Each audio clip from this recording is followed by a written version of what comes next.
আবার আল্লাহ বলেছেন কিয়ামত যেদিন হাজির হবে ওই দিন প্রত্যেক মানুষ হাসরের ময়দানে হাজির হবে, কিন্তু অপরাধীরা যারা থাকবে জাহান্নামে গ্রেফতার হবে।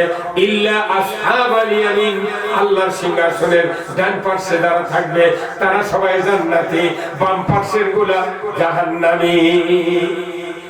মানুষ কোন দুই গ্রুপ পৃথিবীতে এখন বেঁচে থাকতে আমরা কয় গ্রুপ? দুই গ্রুপ। হাসরের ময়দানে দুই গ্রুপ। আবার মানুষ দুই গ্রুপে দুই খালি যাবে, জাহান্নাম আর জান্নাতে। মূলত দুই গ্রুপ মানুষ হবে, এক গ্রুপ জান্নাতি, এক গ্রুপ জাহান্নামী। ধরে বলুন ঠিক কিনা? আর আল্লাহ কোরআনে বলছেন লা ইয়াসতাবি আসহাবুন নারি ওয়া আসহাবুল জান্নাহ। আমার আল্লাহ বলেছেন জান্নাতি যারা হবে তারা হবে এক ধরনের, জাহান্নামে যারা যাবে তারা হবে আর এক ধরনের।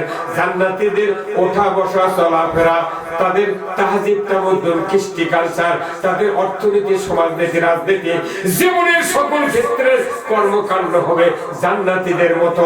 আর যারা জাহান্নামে যাবে তাদের ওঠা বসা চলাফেরা, লেনদেন, ব্যবসা বাণিজ্য, অর্থনীতি, সমাজনীতি, রাজনীতি, জীবনের সকল কর্মকাণ্ড হবে জাহান্নামীদের মতো।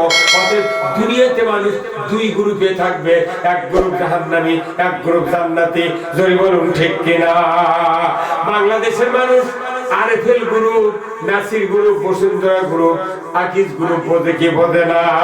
আল্লাহ কোরআনে বলছেন মানুষ হবে দুই গ্রুপ দুনিয়ায় জীবদ্দশায়, একটা হলো জান্নাতি গ্রুপ আর একটা হলো জাহান্নামী গ্রুপ। আমি আপনাদেরকে জিজ্ঞাসা করতে চাই, জাহান্নামী গ্রুপে যাবেন এমন একটা লোক হাত তুলে দেখান, পাওয়া যাবে? জাহান্নামে যাবো একটা লোক হাত তুলে পাওয়া যাবে? বাংলাদেশ বলে হিন্দুরাও হাত তোলে না। হিন্দুরা মানে জাহান্নাম মানে কি? এটা না, এটা নরক, আর জান্নাত মানে স্বর্গ। স্বর্গ আর নরক হিন্দুরা জানে, ওরাও ভয় হাত তোলে না। ওরাও মরার সময় কয় তুলসী গাছের তলে নিয়ে দেখায় লা ইলাহা ইল্লাল্লাহ মুহাম্মাদুর রাসূলুল্লাহ। যদি ওর থেকে কেউ ফিরে বাঁচে আসে ওটা নেন, তুই গলার কাঠের মালা দিয়ে তুই আর পড়ে গেল কথা কর, ওগুলো আমার জানা আছে। অথচ একটা মানুষ জানে না যে আমি জাহান্নামে যাবো না, সব জান্নাতে যাওয়া চায়। কিন্তু আমাদের তালিকা যদি দেখা হয় যে বাড়ির 12টা লোক বের হবে, তাহলে আমাদের এত বক্তৃতা করে লাভ কি? নামাজের বক্তৃতা দেয়া নামাজ কায়েম হবে না। নামাজ হলো সরকারি আইন, রাষ্ট্র আইন। নামাজ যদি সরকার কায়েম করে এই দেশের ইমানদারেরা নামাজ আদায় করতে বাধ্য। আইন নাই বিধায় খালি বক্তব্য চলেছে, নামাজ কায়েম নাই করে দেয়। আমাদের দুঃখের বিষয়, আমরা 95% ইমানদারের দেশ, কোন আল্লাহর আইন কায়েম নেই। খালি একটা আইন ছাড়া কায়েম আছে, সে 7 বছর আর 6 বছর খাতনা করা। এই খাতনাটাই খালি আছে আল্লাহর আইন, এটা মানা লাগবে দেখে মানে। তাছাড়া ওই প্রিন্সিপালের বেটা যদি একটা এমবিবিএস ডাক্তার থাকে, আর যদি চাকরি পায় ভালো, প্রিন্সিপালের কোটি কোটি টাকা ব্যাংক কর, 100 বিঘা জমি, বেটার সিয়ারা ভালো, এমবিবিএস ডাক্তার, এবার সে এফসিপিএস করা। এখন বিয়ে দিবি, একটা চাকরি বাড়াতে ডাক্তার নেই, মেয়ের বাপ হচ্ছে খোঁজ লিখছে ভাই অমুকের বেটা কিরকম, সেই রকম রে চাকরির টাকা হয়, রুগী দেখে, আবার বাপের অবস্থা ভালো, বিয়ে দেওয়া যায়। আর একজন এসে বলছে বাবা তুই তো বিয়ে দেবো, বিয়ে দে। কিন্তু আমি একটা সমস্যার কথা শুনে পাবো কি, ওই প্রিন্সিপালের বেটা খাতনা করেনি, ওই মেয়ের বাপ কবি ফকিন্দির সাথে বিয়ে দেবো, তোর বেটা ধরতে পারবে কি ভাই কথা বললে? ওর খালি ওইখানে একটা আইন মানেনি, ওই খাতনা করেনি, লাখত সালাম, জীবনে বিয়ে দেবো না। কথা বল, একটা আইন না মানলে যদি কেউ বিয়ে দিবার না চায়, আর আমরা হাজার হাজার আইন মানছি। চুরি বন্ধের আইন আছে, জেনা বন্ধের আইন আছে, আছে না? মদ খালে বন্ধ করার আইন আছে, লটারি বন্ধের আইন আছে, ঘুষ খালে কি অপরাধ এর আইন আছে, সব কোরআনে আছে, হাদিসে আছে। একটা আইন পৃথিবীতে মানার, বিশেষ বাংলাদেশে মানার কেউ নাই। বরং তো যারা আইনের কথা কয় তারপর ধরে নেবে 14 করতে হবে। এইবার আমার সভা শুরু আছে আগস্টের 19 তারিখ থেকে গাইবান্ধা ধাপের হাট থেকে। আমি কমপক্ষে 70 জন হাফেজক পাগড়ি দিয়েছি এবার ওই সভা বক্তৃতা করবে লেগে। এই যে হাফেজক পাগড়ি দিই, ওর মাথার টুপি, তারপর পাগড়ি পিছিয়ে দিলাম। কর্তৃপক্ষ করে কি ওই হাফেজের বাপুকে টুপি দেয়, ওর জাগিরদার উপর টুপি দেয়। আর সবার শ্রোতার কথা মনে হলো কি ভাগ্য রে, কার ব্যাটারে হাফেজ হতে, বাপটার ভাগ্য কতই ভালো। আমরা অত বক্তৃতা দিই যে হাসরের ময়দানে হাফেজের পিতা মাতার নূরের টুপি দিবি, আর একটা মরার সময় যদি পরে ইমাইলে মরবি, জানাজা করলে গুনাহ মাফ, দুনিয়াতে খাদ্যের উপর হয়ে দিবি। এলে বক্তৃতা শুনে শ্রোতারা পাগল, আল্লাহ বাঁচিয়ে তুই কথা। এই হাফেজ আবার দাওরা পাস করছে, উনি আবার কুষ্টিয়া বিশ্ববিদ্যালয়ে পড়ছে, তার ছেলে আবার আজহার বিশ্ববিদ্যালয়ে পড়ছে, মদিনা ভার্সিটি পড়ে আছে। ওই হাফেজই কোরআনের মধ্যে থেকে কোরআনের আইনের কথা করছে, যারাই পাগড়ি মাথা দিল ওরাই ধরে নিয়ে যা 14 করছে। ওই পুলিশ ওরা কি আমাকে চেনে?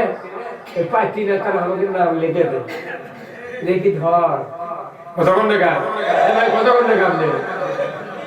যারা তলে তলে এগুলো সমর্থন করবি, এতে কিয়ামতের দিন একটা নেক আমল থাকবে না, সব ফিনিশ করে দিবি। এই ইসলাম কায়েমে যারা বাধা দেয়, বিরোধিতা করে, এর কিন্তু কোন নেক আমল দুনিয়ার থেকে বিদায়ের পর আল্লাহ দিবেন না, পাও না। কারণ আল্লাহ কোরআনে সূরা মুহাম্মাদের প্রথমেই বলেছেন, আল্লাযীনা কাফারু ওয়া সাদ্দু আন সাবিলিল্লাহ আ'আদাল্লাহু আ'মালাহুম। আমার আল্লাহ বলেছেন, যারা কোরআনকে বিশ্বাস করে না, কোরআনের আইনকে বিশ্বাস করে না, সুদ হারাম বিশ্বাস করে না, লটারি হারাম বিশ্বাস করে না, জানা হারাম বিশ্বাস করে না, চোরের হাত কাটার আইন আছে বিশ্বাস করে না, এই লোকগুলি মানুষকে আল্লাহর পথ থেকে বিরত রাখার চেষ্টা করবে। আমার আল্লাহ বলেছেন, কিয়ামতের ময়দানে ওই লোকগুলির কোনো নেক আমল দেওয়া হবে না, নেক আমলের প্রতিফল দেওয়া হবে না, সমস্ত নেক আমলের প্রতিফল ফিনিশ করে দেওয়া হবে, ধ্বংস করে দেওয়া হবে। জোরে কন্যা আজকে পৃথিবীর জমিনে কোরআনের পক্ষে কথা বললে বিরোধিতা হয়, কোরআনের বিপক্ষে গেলে প্রমোশন হয়। কথা ঠিক কিনা? প্রমোশন। আমার বক্তৃতা করে খায়, তাই কয়েক অনুমতি নেওয়া লোক। আমার মতো একটা টুটে ফাটা বক্তারা বক্তৃতা করবো, থানা পানি সব দেয়নি, কি কথা নেই, মরে দেয়নি। তাহলে চুরি করা যায়, চুরি করছে অনুমতি পায়, যাই ঘুষ খাইতে ওই অনুমতি পায়। কথা কন না? আমরা কোরআনের বক্তৃতা করি, কোথাও অনুমতি ছাড়াও। আমাকে এবার আমরা হেলিকপ্টার দিয়ে বগুড়া সদর থানা ওইটা এরুলিয়ে বাম দিকে আমাকে নিয়ে যাবে আগামী 30শে ডিসেম্বর। এটা আর পারমিশন দিল না, কোথাও আর হেলিকপ্টার চলে উঠবে, কোনো পারমিশন হবে না। আমি কোন মুক্তি মমতাজ যদি আলো হলে মুক্তি মমতাজকে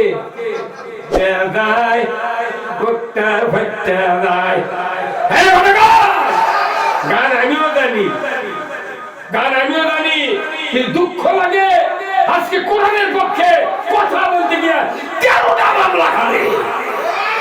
মামলা ছাড়া কোনো বক্তা নেই, মামলা ছাড়া কোনো লিপি নেই। আমাকে লাগাম দিয়ে থাকবে, দেখে গরু ঘোড়া ছাড়িয়ে দিতে, ঘোড়ার দড়ি লাগান নেই, কিছু নেই, কিন্তু 2 পাও টাকা 2 পাও দাঁড় ঘুরে দিতে, ওইকে লাফাচ্ছেন লাগছে, কষ্ট দিয়ে লাফাবো। কোথায় মুসলমান? আজকে মুসলমানের কাছে কোরআনের কথা কোয়া যায় না, আর কোরআনের পক্ষে কথা কয় আমেরিকা, রাশিয়া। এই যে আল্লাহ করোনা দিছিল, এটা একজনের জন্য গজব, আর একজনের জন্য রহমত। স্পেন 700 বছর হলে মসজিদে চাবি দিয়েছিল স্পেনে, ভূমধ্য সাগরের তীরে। এই স্পেনের যে আয়তন, এই 700 বছর মসজিদ বন্ধ থাকলো, কেউ আউল করলো না। মুসলমানেরা যাহা করোনা আছে, প্রতিদিন 2500 মরা ধরছে। তখন স্পেনের প্রেসিডেন্ট মুয়াজ্জিনের ডাক দিয়ে বলে, বাবা চাবি নিয়ে যা, জুম্মা খুলে তুই নামাজ পড়ে আমাদের জন্য দোয়া কর। আল্লাহু আকবার। ওই মসজিদ খুলে দিয়েছে, আবার করোনা মরা বন্ধ হবে। তাহলে বোঝা যাচ্ছে এই মসজিদের সাথে আল্লাহর রহমত আছে। একটা মসজিদের মুয়াজ্জিন ইমাম করোনা মরেনি। যাই 2টা গ্যাসের বোতল, একটা গ্যাসের চুলা, আচার বস্তা, চাউলিয়া